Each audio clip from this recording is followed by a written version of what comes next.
Welcome to Texarkana College's Genzabar e-learning LMS training course, Lesson 10. In this lesson, you will create a post in the News and Announcements portlet, create a non-graded forum, create a graded forum, and then use the forum to communicate with an individual or group of students in order to keep a record of the communication saved within the course. This lesson is going to be divided into 4 videos, one for each of the above topics.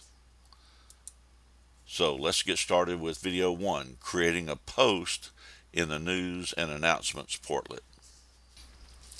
Once your course is open, go over to the News and Announcement portlet in the sidebar and click on it.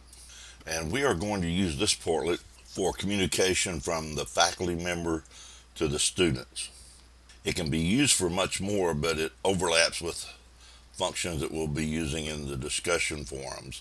And it's really just good practice to have only one portlet for students to receive announcements. That way they can go to it each time, check it every time they get in, and they don't have to be remembering if they have to switch from one portlet to another on announcements. So what we want to do is to add a new post. So we will click that link. And then under the add an item, you have 2 tabs, content and options. So we want to stay on the content tab to start with. We want to put a headline in, and I'm going to play like we had a snowstorm. And I will say, change of date for Wednesday's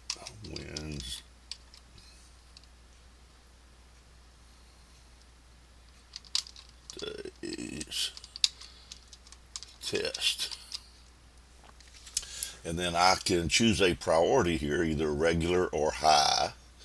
I'm going to go ahead, and if it's high, it'll show up in red. If it's regular, it'll just show up in black.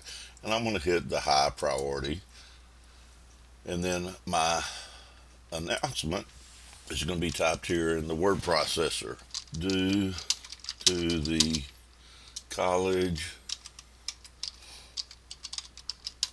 being closed this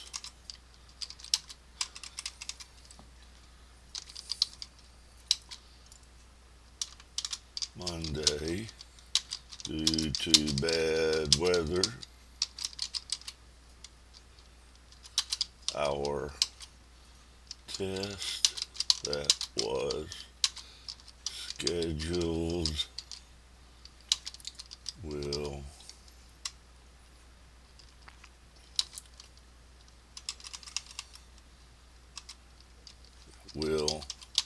be on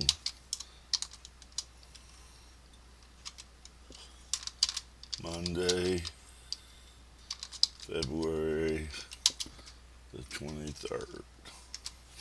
And I noticed that I said it was due on Monday, but I just put up there in the title that it was Wednesday.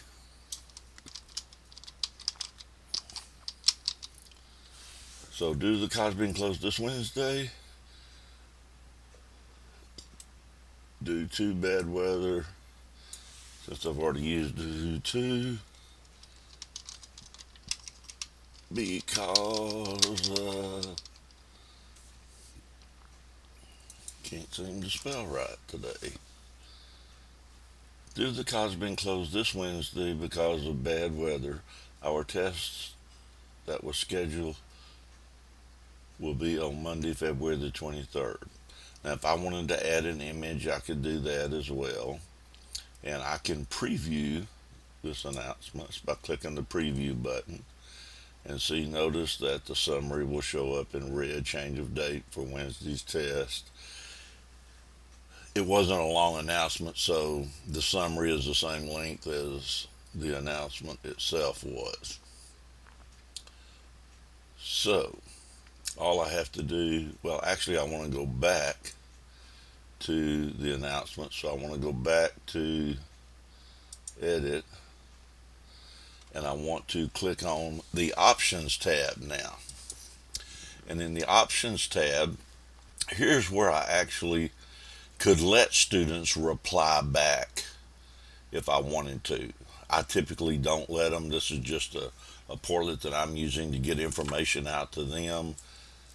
There's another forum that I'll set up that I'll use for them to discuss things with me. But if you wanted to, you could actually enable comments here. And if you want to put your name in as the author, I typically will do that. And then here's where you choose who will actually see the announcement. And you can just, if you check all users in that particular class, then the faculty and the student will see it. And that's good to use, especially if you have more than one faculty member in the class. I know there are classes where there might be more than one faculty person in the class. Generally don't want to get into these down here. That has something to do with the general website in Jenzabar and who can post or not post or see or not see the post. Then I want to pick out a start day. I can say display immediately, or I can display on a particular date and time to open it up. And then when it's over with, what do I want to happen to the announcement? I can actually delete it on a certain day, or I can keep it in archive. I typically just keep it in archive. I can also cross post. If I have other classes, say I have a couple more classes of the same section, then I can click, if I wanted that in practice 10, practice 11, and practice 12, to get all my practice classes out of the way, I could click on those and hit save. I'm not going to do that here. I'm just going to leave them blank. So I am happy with my announcement and who it's going to now. And all I have to do is click save. And there's my announcement. Now let's see what the student view is going to be. Let's go back just to the start here, and we'll switch my view to the student view. And then I'll go over and click on news and announcements, and there's what the student will see. So they can see the announcements one after the other, and it makes it easy for them to just click on once they get into the class, when they get used to doing it, and see if there's any new announcements on that particular day. And that's really all there is to creating an announcement that you want to go out to the entire class. So that's the end of this video.